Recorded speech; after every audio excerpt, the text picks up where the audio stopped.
एक बड़ी खबर उत्तर प्रदेश से। मायावती इस वक्त एक प्रेस कॉन्फ्रेंस को संबोधित कर रही हैं। आइए सुनते हैं उन्हें। सिंह चन्नी को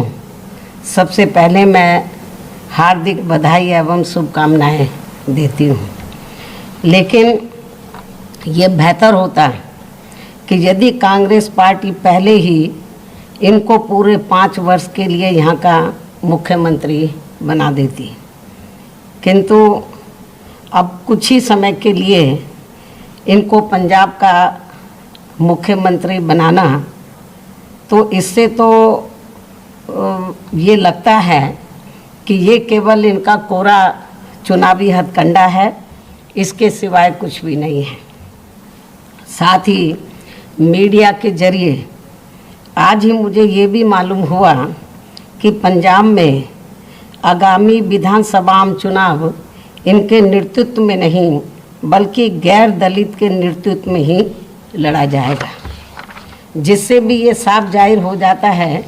कि कांग्रेस पार्टी का दलितों पर अभी तक भी पूरा भरोसा नहीं जमा है।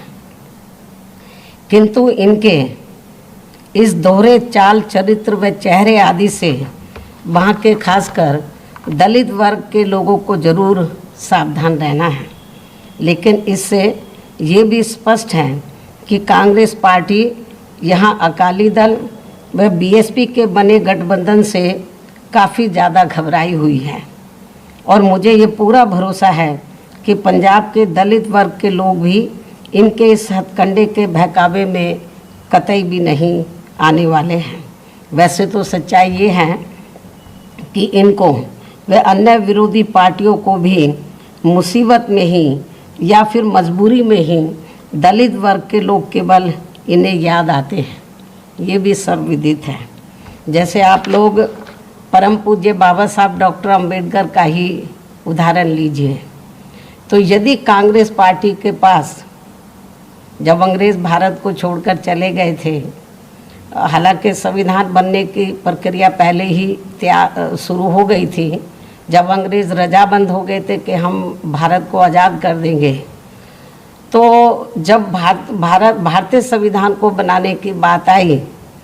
तो उस समय यदि कांग्रेस पार्टी के पास पंडित जवाहरलाल नेहरू के पास एंड कंपनी के लोगों के पास यदि इनके पास बाबा साहब डॉक्टर अंबेडकर से, बाबा साहब डॉक्टर भीमराव अंबेडकर से ज़्यादा काबिल आदमी होता, तो ये किसी भी कीमत पर बाबा साहब डॉक्टर अंबेडकर को भारतीय संविधान को बनाने में उसमें शामिल उनको नहीं करते। और आज जो पूरे देश में दलितों को, आदिवासियों को, अन्य पिछड़े वर्गों के लोगों को जो कुछ भी उनको कानूनी अधिकार मिले हैं, तो शायद वो भी नहीं मिलते। और इतना ही नहीं, आज जो पूरे देश में तो धार्मिक अल्पसंख्यक समाज में से खासकर मुस्लिम समाज के लोग जो थोड़े घने सुरक्षित हैं, तो शायद ये भी नहीं होते,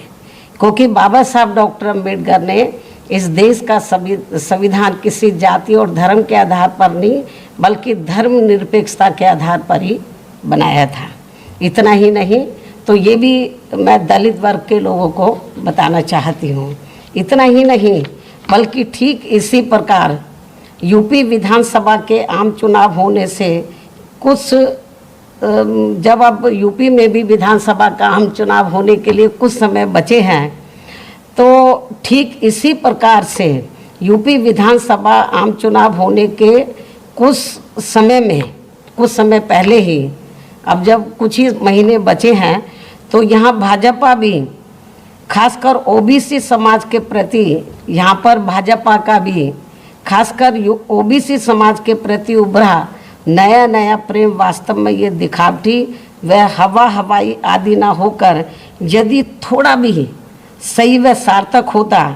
तो इनकी केंद्र व यूपी सहित अन्य राज्यों की भी सरकारें इनके साथ साथ तो एससी व एसटी की भी सरकारी नौकरियों में अभी तक इनके बैकलॉग को ज़रूर भर देती। लेकिन ऐसा नहीं हुआ। आज भी पूरे देश में चाहे एससी एसटी का मामला, ओबीसी का मामला है, तो सरकारी नौकरियों में इनके पद अभी तक भी खाली पड़े हैं। साथ ही अब तक ओबीसी के लोगों की जातीय जनगणना की भी इनकी इस मांग को स्वीकार कर लिया होता है। यदि थोड़ी भी इनके प्रति इनके मन में ओबीसी के प्रति थोड़ी ईमानदारी होती, थोड़ी सच्चाई होती, तो अब तक ओबीसी के लोगों की जातीय जनगणना की भी इनकी इस मांग को स्वीकार कर लिया होता। जबकि इस मामले में सच्चाई तो ये है कि भाजपा व अन्य सभी जातिवादी पार्टियां भी देश में ओबीसी के लोगों की जनगणना कराने में वैसे ही घबरा रही हैं जिस प्रकार से इनके आरक्षण संबंधी मंडल कमीशन की रिपोर्ट को लागू करने में इनके लोगों ने अति उग्र होकर पूरे देश में आंदोलन किया था। लेकिन अब भाजपा का भी इनके वोट के खातिर यहाँ आसानी से इनका कोई भी नाटक चलने वाला नहीं है। अर्थात अब इनकी काट की हांडी तो बार बार चढ़ने वाली नहीं है। मुझे पूरा भरोसा है कि पूरे देश में दलित वर्ग के लोगों के साथ साथ जो अति पिछड़े वर्ग के लोग भी हैं, तो वो ना कांग्रेस के बहकावे में आने वाले, ना बीजेपी, ना अन्य किसी और पार्टी के, क्योंकि इनको ये बात अच्छी प्रकार से मालूम है कि इनको जो कुछ भी मिला है तो वो परम पूज्य बाबा साहब डॉक्टर भीमराव अंबेडकर के प्रयासों से ही मिला है। तो आज जो भी कुछ इनको थोड़ा घना ये जो जातिवादी पार्टियां हैं, चाहे कांग्रेस है, चाहे बीजेपी है, या अन्य जो भी जातिवादी पार्टियां हैं, आज जो कुछ भी थोड़ा घना इनको दे रही हैं, केवल वो अपने स्वार्थ में, अपने वोट के खातिर, ना कि इनके समाज के लोगों को अपने पैरों पर खड़ा करने के लिए दे रही हैं। तो इसलिए मुझे पूरा भरोसा है, चाहे यूपी में दलित व अति पिछड़े वर्ग के लोग हैं, चाहे पंजाब में या देश के अन्य किसी भी राज्य में, ये लोग अब जल्दी से इनके बहकावे में आने वाले नहीं हैं। तो ये भी मैं आज मीडिया के माध्यम से इन पार्टियों को बताना चाहती हूँ। तो इन्हीं कुछ ज़रूरी बातों के साथ ही अब मैं अपनी बात यहीं समाप्त करती हूँ। धन्यवाद।